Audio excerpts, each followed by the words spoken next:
तो ज़रूर बताऊंगी सरकारी नौकरी इस फिल्म के बारे में। जो म्यूज़िक है, जो गाने मैं गाने वाली हूँ, लेकिन मुझे लगता है कि इस फिल्म के जो कर्ता धर्ता है वो है अजय कुमार झा जी, और ये उनकी पत्नी है नीरा झा जी।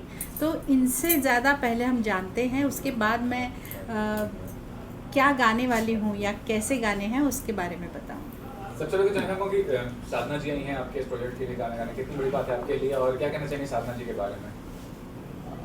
अहोभाग्य मेरा पहला शब्द होगा, और सबसे पहले आप सबका स्वागत है। अजय झा गुड्डू प्रोडक्शन, ये मेरी कंपनी का नाम है। मैं पहले से भी जुड़ा हूँ एज अ फाइनेंसर, लेकिन इनडायरेक्टली फिल्म इंडस्ट्री से। मैं एनआरआई हूँ और सेंट्रल एंड साउथ अमेरिका में मेरा बिजनेस है।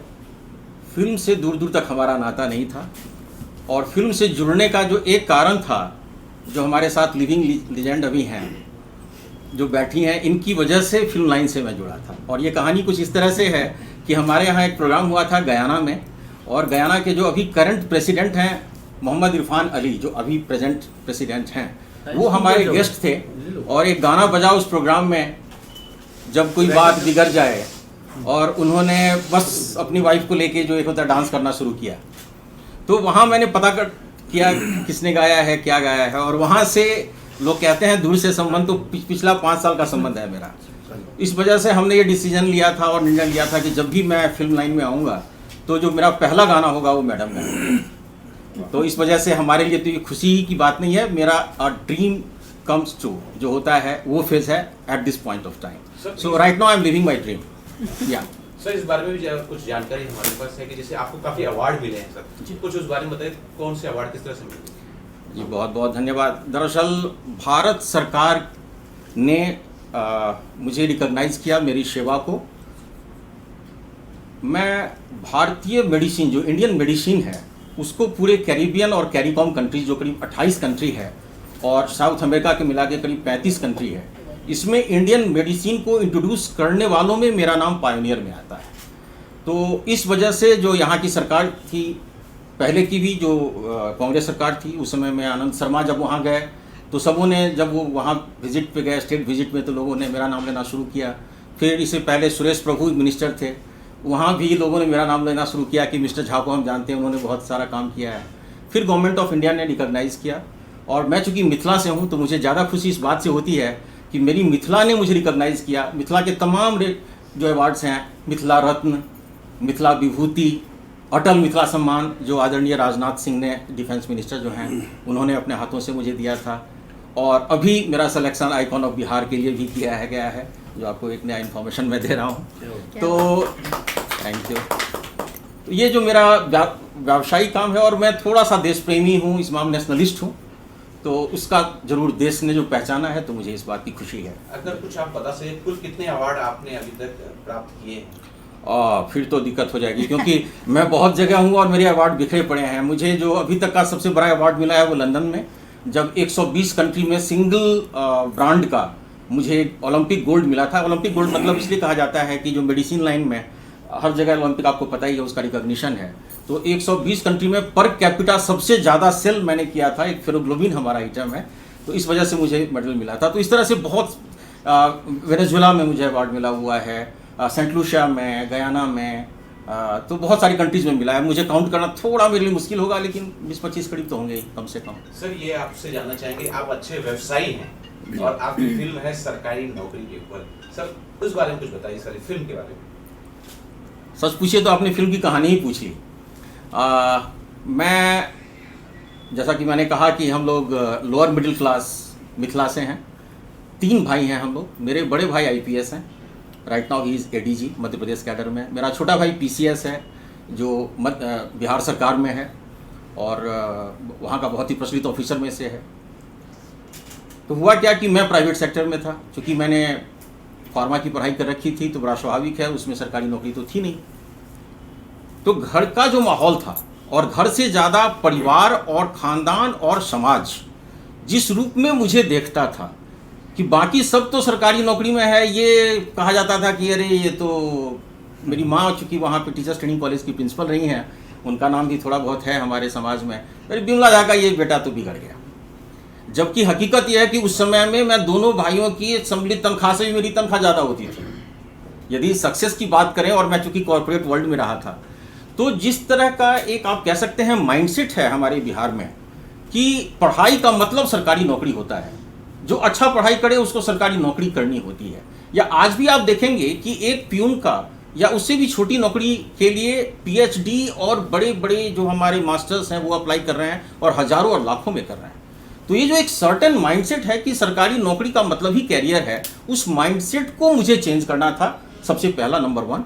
और दूसरा मैंने देखा कि माइंडसेट चेंज करने से ही नहीं होगा, जब तक उद्यमिता एंटरप्रेन्योरशिप को जब तक रेस्पेक्ट नहीं मिलेगा तब तक लोग उस पर नहीं आएंगे।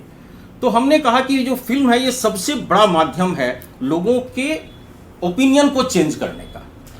तो पहला मेरा मकसद है कि जो हमारी जो नई पीढ़ी है वो सरकारी नौकरी की तरफ न देखे, उससे बड़ी अपॉर्चुनिटी है। और मैंने अपने आप को पेश किया है कि प्राइवेट नौकरी में रहते हुए आप मेरी ज़िंदगी देख लें।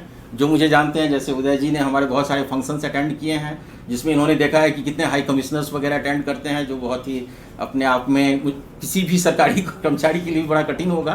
तो मैं अपना उदाहरण पेश करते हुए ये दिखाना चाह रहा हूँ कि आप लोग सरकारी नौकरी के पीछे न भागें, आप व्यावसायिकता एंटरप्रेन्योरशिप अपनाएं। और दूसरा, जो एंटरप्रेन्योरशिप में जाते हैं या एंटरप्रेन्योर बनना चाहते हैं, उनको यदि रेस्पेक्ट मिलेगा तो जो बाकी लोग हैं वो भी उत्साहित होंगे, वो भी इनकरेज होंगे। ये मेरा मकसद है और इसीलिए ये फिल्म सरकारी नौकरी मैंने नाम रखा है इसका, और कहानी भी इसी के चारों तरफ घूमती है। ये भी कहना चाहूँ कि काफ़ी कंट्रीज में रिलीज करने का प्लान है आपका, तो ये बताइए वो रिलीज को प्लान को लेकर क्या कहना चाहेंगे? मैं अपने को भाग्यशाली मानता हूँ, क्योंकि जो साउथ अमेरिका सेंट्रल स्टेट्स में जो सबसे बड़ा आप कह सकते हैं कि जो इसको डिस्ट्रीब्यूटर है, जिसके करीब 65 कंट्री में दे हैव अराउंड 650 स्क्रीन्स, और वो मेरे बड़े अच्छे मित्र हैं संयोग से। तो रिलीज़ का तो आपको मैं बता दूं कि इंडिया में रिलीज़ बाद में होगा, ये पूरे वर्ल्ड में 65 कंट्री में एक बार रिलीज़ होगा। तो रिलीज़ के राइट्स हमारे पास हैं, पहले हमारी बातचीत हो चुकी है।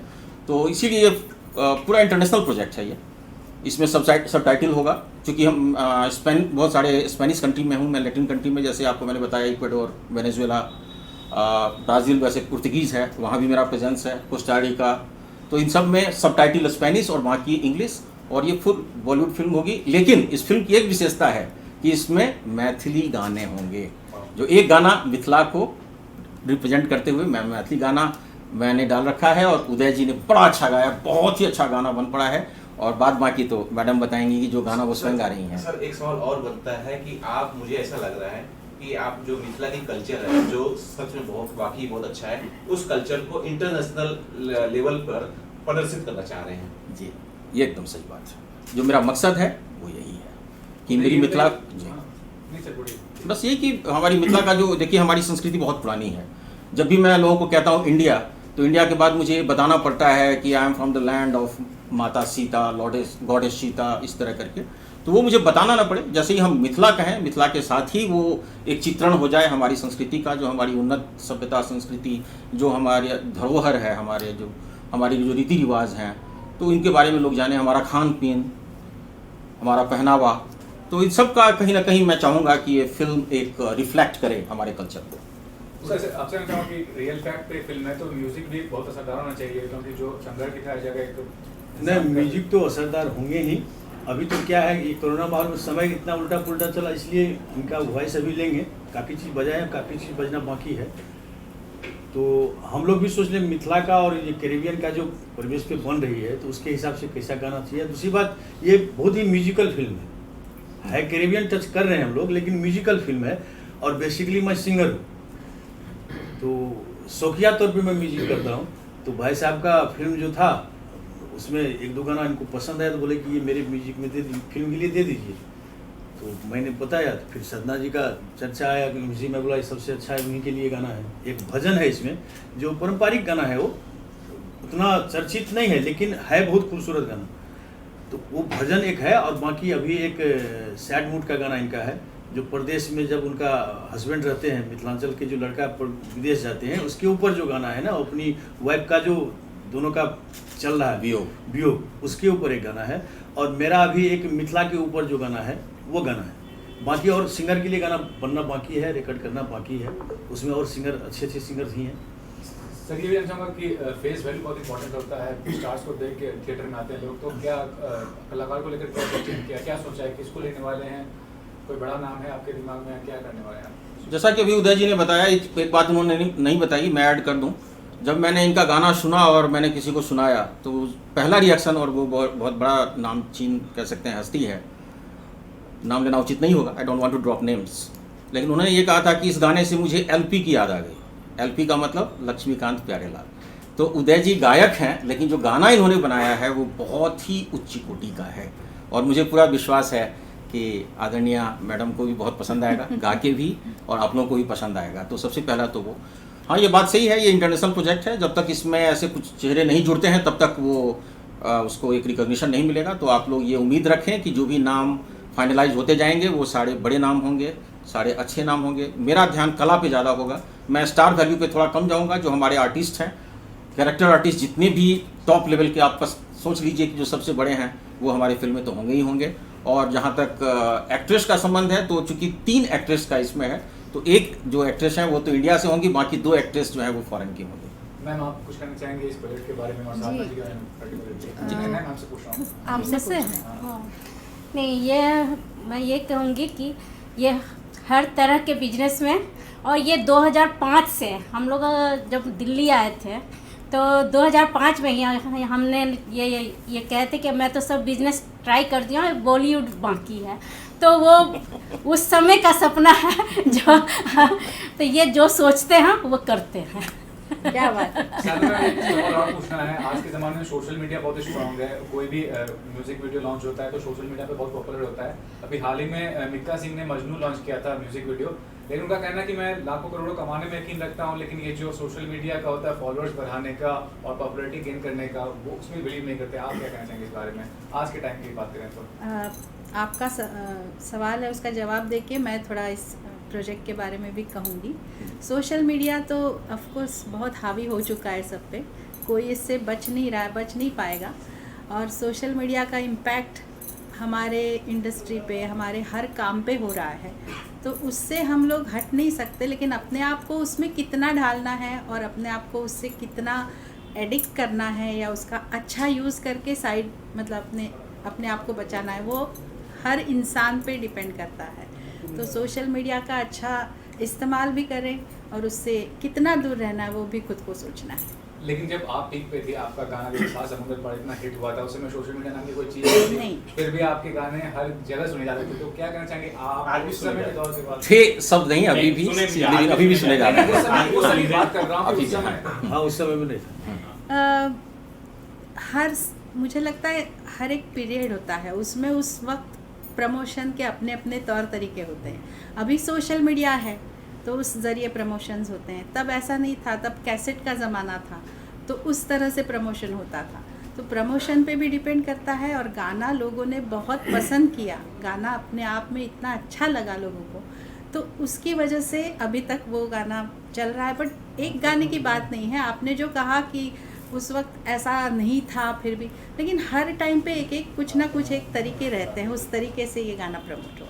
जी मैं ये भी जानना चाहूँगा कि आपके गाने में बहुत और सिंगर के गाने रिक्रिएट किए जाते हैं, कितना कुछ उचित है, क्या आप उसे सपोर्ट कर रहे हैं? रिक्रिएट किए जाते हैं, उस सबको अपना अपना एक रहता है, ये गाना अच्छा लग रहा है उसको मैं अपनी तरह से करूं, तो हर समय वो गाना उतना अच्छा नहीं लगता है। कभी कभी हाँ चलो ये थोड़ा सा अलग किया है लेकिन अच्छा लग रहा है, ऐसा कभी कभी होता है।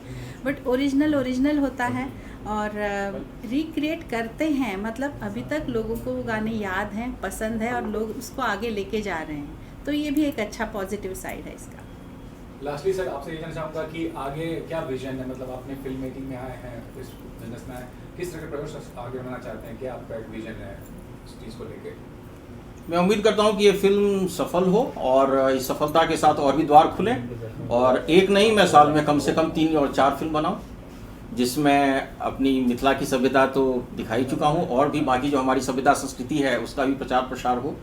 और देखिए जो इंडिया का आज की तारीख में जब मैं बाहर जाता हूँ, आप लोगों को जैसा कि जो मुझे जानते हैं उनको पता है कि तकरीबन 72 कंट्री 72 कंट्रीज़ में मैं जा चुका हूँ, और बहुत सारे ऐसे देश मैंने देखे हैं कि जहां इंडिया शब्द तो जानते हैं, लेकिन उस इंडिया के अलावा यदि वो कुछ भी जानते हैं तो वो बॉलीवुड जानते हैं। मुझे कहने में कोई गुरेज नहीं है कि यदि मैं महात्मा गांधी भी कहता था तो who is this, I mean इस तरह की आवाज़ आई, जो अपने यहाँ बड़ा मुश्किल है ये सोचना, लेकिन ये हकीकत है कि वहाँ पे लोग शाहरुख खान, अमिताभ बच्चन, सलमान खान को पहचानते हैं, लेकिन बाकी हमारी किसी हस्ती को नहीं पहचानते हैं। तो ये जो इंडिया का सॉफ्ट पावर है विदेश में, ये सॉफ्ट पावर इस फिल्म इंडस्ट्री की वजह से है। ऐसे ऐसे कंट्री में मैं गया हूँ जहाँ एक लफ्ज हिंदी का लोग नहीं जानते हैं, लेकिन वहाँ पे वो हिंदी गाना गाते हैं। तो ये बहुत बड़ी बात है। तो इस सॉफ्ट पावर को हम लोग जितना आगे बढ़ा के रखें, आज जो हमारा कहीं ना कहीं चाइना के ऊपर भी जो वर्चस्व है वो इस सॉफ्ट पावर की वजह से है, और हमें इस सॉफ्ट पावर को और बढ़ाना है।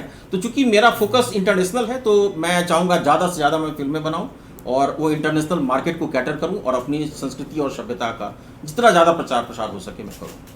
और अजय जी, आप जो काम कर रहे हैं उसके लिए मेरी तरफ से बहुत बहुत शुभकामनाएं, और मैं बहुत थैंक यू कहती हूँ आपको कि आप इतने बड़े पैमाने पे इतना कुछ सोच रहे हैं, और आपकी फिल्म सिर्फ एंटरटेनिंग नहीं, कुछ मैसेज भी आप देना चाहते हैं और अपनी संस्कृति, अपनी सभ्यता को भी प्रदर्शित करना चाहते हैं। बहुत अच्छा ज़रिया आपने चुना है और इस तरफ आपका ध्यान गया है, इसलिए बहुत अच्छी बात है। और उदय जी और आप मिलके जो एक म्यूज़िकल फिल्म क्रिएट कर रहे हैं उसमें मुझे भी शामिल किया, थैंक यू, और आपको भी थैंक यू। इसमें अभी तीन गाने हैं, जो इसमें 2 गाने अभी फिलहाल गा रही हैं जी, आज हमारी साधना जी, और एक गाना मैं गा रहा हूँ। इसका एक मतलब 2 गाना अच्छा, राजेश लिखे हैं, ये राजेश, ये यंग राजेश जी, आप भी बताइए कि किस तरह के गाने होंगे, लिरिक्स राइटर हैं आप इससे? ये हिंदी जो एक इसमें मैथिली सॉन्ग है और एक हिंदी सॉन्ग है। तो हिंदी आप बोल सकते हैं कि लव सॉन्ग है and sad and love type song है ये। मतलब किसी के लिए आप गा रहे, मतलब वाइफ है, हस्बैंड के लिए गाना गा रही है, उस टाइप का है।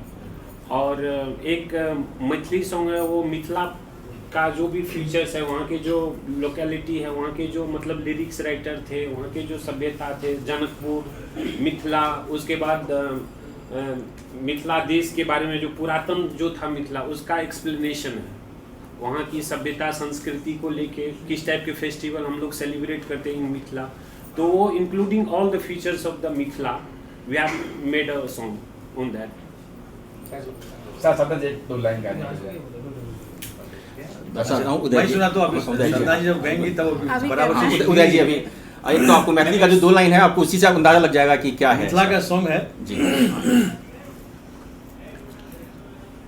जत मिश्री सन बोली बाजे ओही ठाम, जत मिश्री सन बोली बाजे ओही ठाम, जत रातुक भिन सरवा में कोयल के तान, ओत गंगा समान कोसी कमला बलान हम करै छी, यो हम करै छी प्रणाम हमर मिथिला अछि गाम, हम करै छी प्रणाम हमर मिथिला अछि गाम।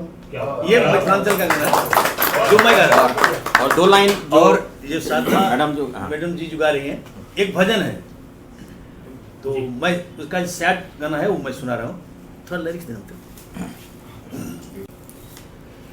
भूल गए पिया परदेस जाके, याद न आए काहे अपने प्रिया के। भूल गए पिया परदेस जाके, याद न आए काहे अपने प्रिया के। बैरन रतिया हमको सताए, काहे पिया तुमको याद न आए। वाह वाह, थैंक यू, अच्छा बना है, बस बहुत बढ़िया। मैंने जिस गाने का जिक्र किया था, जब कोई बात बिगड़ जाए, वही गाना सुनाती हूँ। और मैं ये कहती हूँ कि मिथिला की मिट्टी में जो सीता माता का आशीर्वाद है वो इन सब पे इतना बरस रहा है कि इतना अच्छा काम आप सब कर रहे हैं। और मैं ये गाना जब कोई बात बिगड़ जाए, जब कोई मुश्किल पड़ जाए, तुम देना साथ मेरा ओ हमनवा। न कोई है न कोई था, जिंदगी में तुम्हारे सिवा, तुम देना साथ मेरा वो हम नवा।